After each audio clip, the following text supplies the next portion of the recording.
មេរៀននេះនឹងបង្ហាញពីការសន្ទនាខ្លីមួយអំពីការមកមាញឹកនឹងការងាររបស់លោកគ្រូសាំងនិងការខ្វះខាតពេលវេលាសម្រាប់ការសម្រាក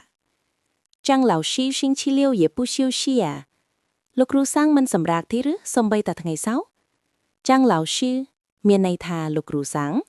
星期六គឺថ្ងៃសៅរ៍也不休息មានន័យថាក៏មិនសម្រាកដែរជាពាក្យជំនួយសំឡេងប្រើនៅចុងល្បះសំណួរឬអត់ទៀន是啊他这几天很忙没有时间休息បាទចាស់ប្រហែលថ្ងៃនេះគាត់រវល់ណាស់គ្មានពេលសម្រាកទេ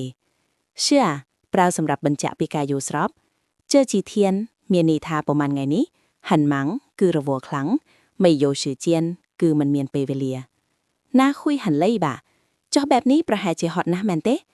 ណាក្នុងទីនេះមានន័យថាចុះបានចឹង